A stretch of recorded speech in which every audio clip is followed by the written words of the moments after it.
Hey everybody, it's Lindsay with High Altitude Astrology bringing you another chart reading, and today I'm going to be sharing the chart of Billy Bush with you.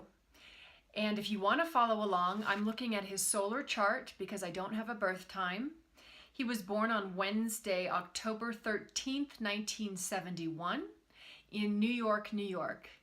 And if you don't know who Billy Bush is, he's an American television host.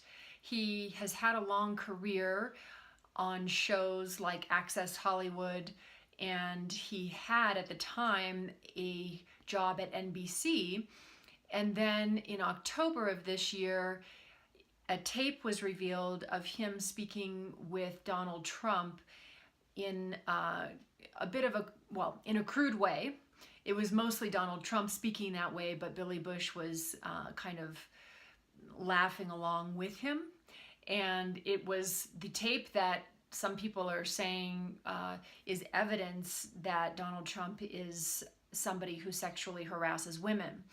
So when that came out, Billy Bush lost his job, and he just went on Stephen Colbert this past week on the interview show, because what happened was Donald Trump began talking about that videotape again recently, saying that perhaps it was a fake.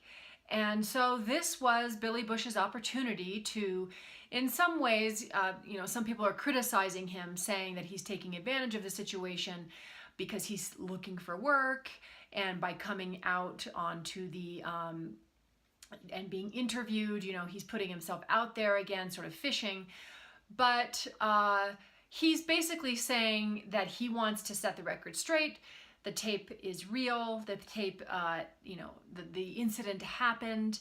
But what was also very interesting about him in this interview that he did with Stephen Colbert is that he really talked about doing some soul searching after that experience, and really does sound like he's grown a lot, obviously, from such a challenging, embarrassing, and really just shameful experience that he went through. And for that, I give him a lot of credit, and that's why I wanted to look at his chart and see what's going on. And so let's just dive into the natal chart. He is a Libra sun at 19 degrees, and he's got Mercury conjunct his sun. Mercury's at 22 degrees Libra. So this, of course, makes him a communicator, and to have the jobs that he has had in news media seems like a perfect fit for that part of his chart. He also has Uranus conjunct his sun. His Uranus is at 14 degrees of Libra, conjunct his 19 degrees Libra sun. And that's going to bring an element of quirkiness, unpredictability. Uranus is about being an individual, being somewhat rebellious, but at its most elevated, it can really be somebody who Uranus blended with the sun, the identity, somebody who really focuses on and their purpose is somehow connected to humanity, because that's what Uranus is symbolic of. It's the individual, but in the collective, in the whole, and how we all work together in order to support the whole. So again, that could lend possibly towards, what he sought as a profession, because certainly as a newscaster, you are, really broadening your scope of understanding of the world, and, and your appreciation of it, or your ability to relate to it, and to try and understand, other people and the whole. So that's his solar energy. And we think that he has his moon in Leo because, again, we don't have his birth time, but the moon was in Leo that whole day. And perhaps it was somewhere between 9 degrees to 15 degrees. And to me, it makes sense for him to have a Leo moon. A lot of people in film do have Leo energy because it is about liking to be seen. It is about, that's just what Leo radiates energy. It's a fire sign, you know, and it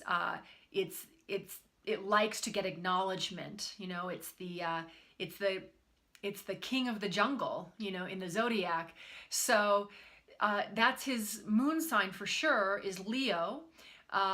So then that would also translate into how he emotionally responds to the world in this Leonian kind of way. It's in this way of, you know, wanting to sort of bestow, in some ways, like grace on people, or to bestow their kindness on people, but also at the same time because they enjoy seeing people's enjoyment of them reflected back to them through that process.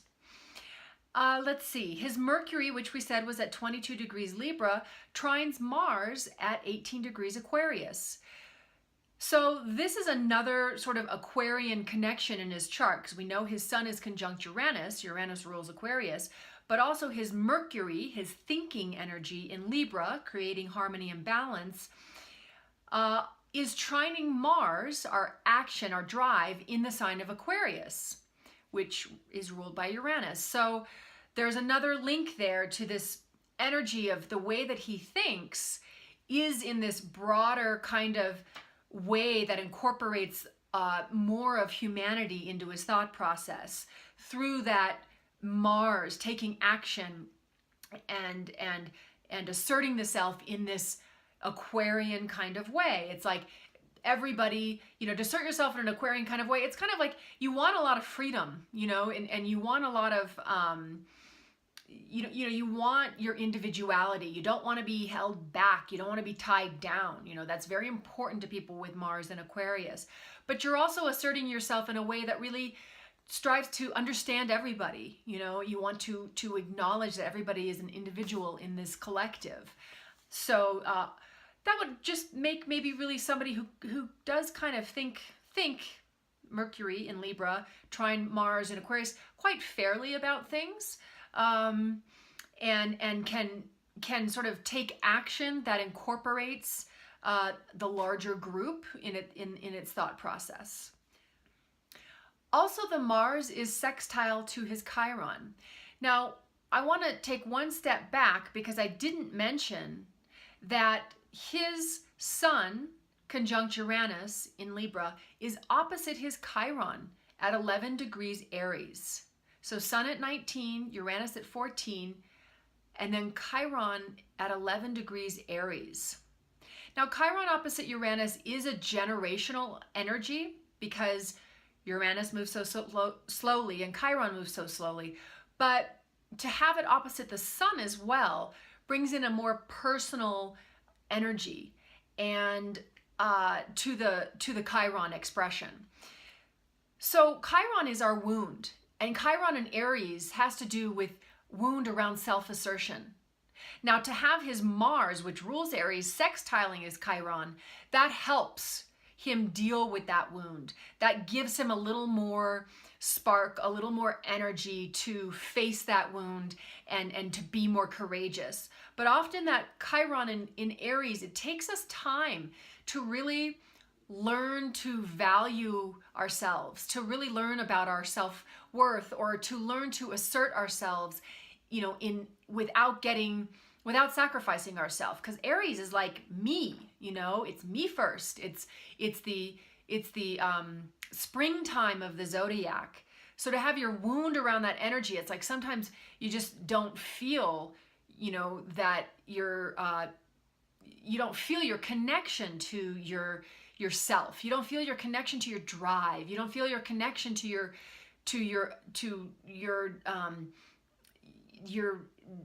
existence in some ways, you know, that your right to really be here. And that opposes his solar energy, his Sun in Libra. So perhaps sometimes he's over-sacrificed himself, because what happens with the opposition is that you kind of like bounce back and forth between the two until you finally find this balance. So the Chiron in Aries would make you kind of like sacrifice yourself a bit, Then you'd bounce to the solar energy in Libra, wanting to try to find harmony and balance, and with the Uranus next to that sun too, it's like, wait a minute, I'm an individual. I can do what I, want. I've got freedom, I don't want to sacrifice myself for anybody. I'm me, screw everybody else, but then you flip back to that Chiron and Aries and it's sort of like, oh gosh, can I really, be that person who I want to be? And Chiron and Aries just really does a lot of sacrificing. And I'm gonna quickly read a little bit from a book called Chiron, Healing Body and Soul by Martin Lass. And he talks a little bit about what it's like to have Chiron in the different signs. And he says about Chiron and Aries, a profound lack or loss of self-worth, a core feeling of worthlessness, unworthiness, and even undeservingness of life itself. Self-denial, feeling of not being wanted, needed, or useful, a feeling of being uncentered, unfocused, and or lacking solidity.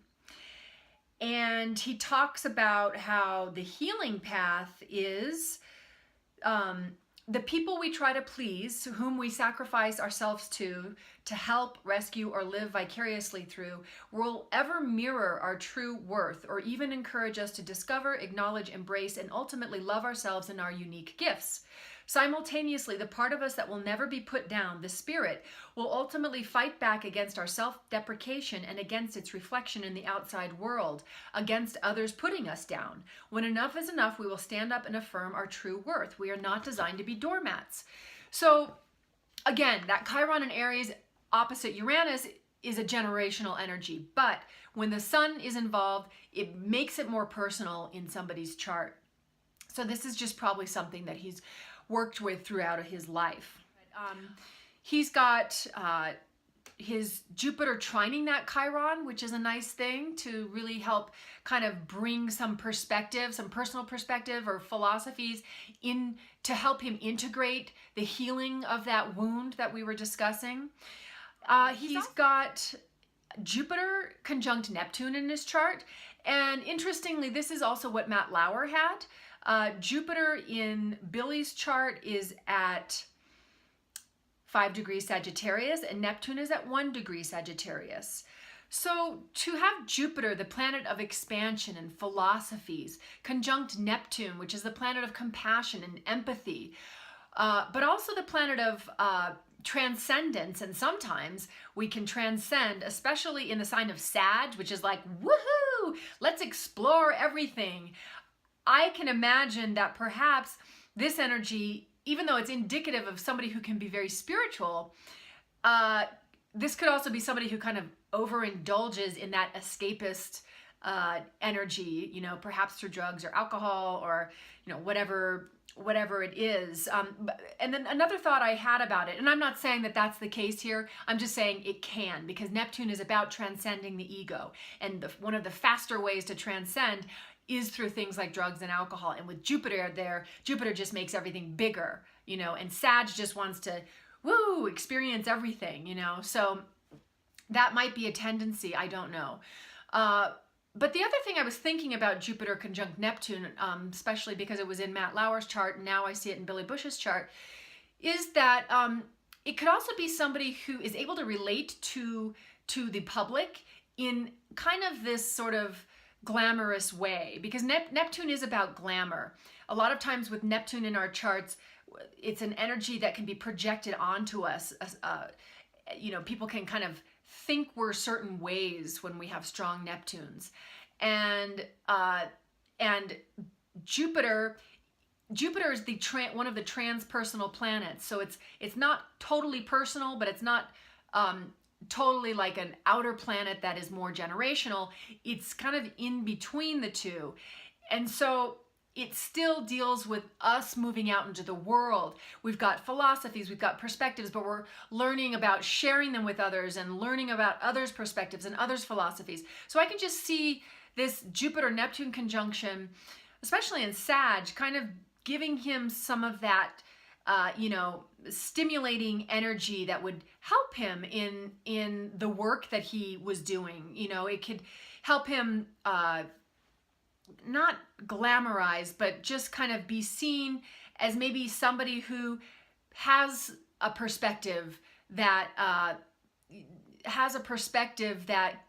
people kind of, want to listen to or want to take note of.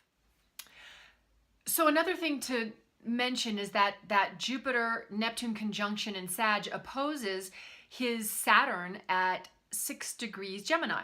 So if there are any tendencies towards like extreme religious perspectives or, extreme ways of trying to transcend through drugs or alcohol, that Saturn opposition probably brings some sort of grounding to that tendency or those tendencies, because Saturn's about control and structure,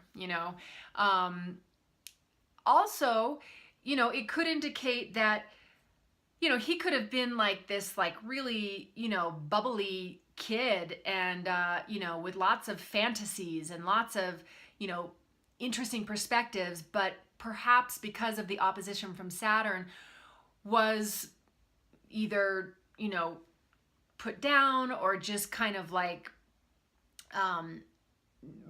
brought back down to reality, through some of his relationships, and specifically perhaps with the father, because Saturn can be an indicator of our relationship with our father. His Saturn trines Pluto and his Saturn trines Uranus. So with somebody with Saturn trine Pluto, Saturn's also symbolic of our work. Pluto is about investigating and looking deeply into things. His Pluto's at 0 degrees Libra.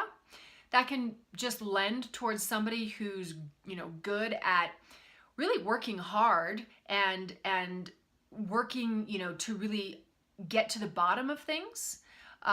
But mainly just, Pluto brings a lot of power and a lot of ability to tap into a creative source. So when that's trining your Saturn, that just really gives you a lot of energy to do hard work and to create. And finally, with that Saturn trining Uranus, that just means, his work also might be unusual. It might be something that, doesn't have a normal schedule, because Saturn is work and it's you're doing the same thing and you're getting it done the same way all the time. But Uranus is like, no, it has to be different all the time, So to have those two planets working in harmony together just means there was opportunity there, or there is opportunity there to have kind of a stimulating work in life. And again, that can bring in, work related to being somewhat of a humanitarian with the Uranian energy there as well. So let's move on to some of the transits and the progressions and the solar arcs that have been going on, because I was really curious as to why this whole situation happened. Also at this time, his Jupiter was conjuncting his Venus, and this is something that happens only every 12 and a half years. And perhaps this is significant because, Venus rules our values, and Jupiter is about expansion and perspective and philosophy. And his Venus is in Scorpio. So it's possible to, when your Venus is in Scorpio, sometimes your values go through this transformative process. That's Scorpio. So with Jupiter coming by, it might have just been really, stimulating that transformative process of his values and just bringing in new perspective, bringing in another way of looking at things. And so finally, I want to move on to what's been going on currently with his transits and progressions and solar arcs. He has been having transiting Pluto squaring his sun, and this started in March of 2017, and it ends in December of 2018. So during the time that the story broke, Pluto, by transit, was squaring his sun, and now that he's coming out and talking again, Pluto has still been squaring his sun, and like I said, it completes later this month. And that's what I see being the big indicator as to why this is happening to him. Because Pluto moves really, really, really slowly. So to have it do anything to a personal planet is a big deal. And and it takes time. You know, this was a 1.5-year process. So Pluto, death and transformation. Pluto in the sign of Capricorn. Capricorn is like the way things are, the way we always do things. You know, Capricorn, Pluto in Capricorn has been transforming so much right now because it's like bringing to light all of the shadow around, you know, government and structure and like the way things are always done, you know, locker room talk, you know, it's bringing it all up. And so his personal energy, his identity is being squared by this energy. So, you know, he, again, in some ways, he becomes an example for all of us to kind of see how things need to shift and change, even though he's going through something personal regarding this energy. So his sun, his identity, Libra, wanting to create a harmony and balance, you know, fairness, justice. And then Pluto in Capricorn, this energy of transforming the status quo, transforming what always stays the same, you know, is squaring, it's creating a challenge that he's had to face, you know, and to really transform himself, to really find the higher expression of his Libra nature and not just like go along.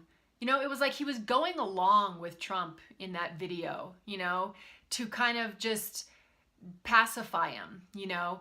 And Libras have to, one of the hardest things is for them to be more decisive, you know, and to really make decisions.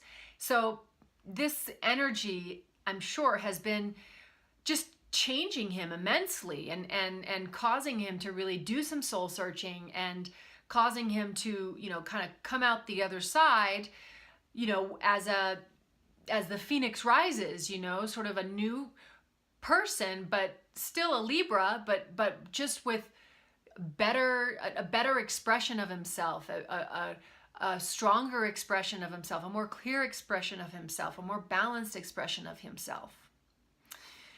Also, what's been happening is that transiting Uranus has been opposing his Mercury.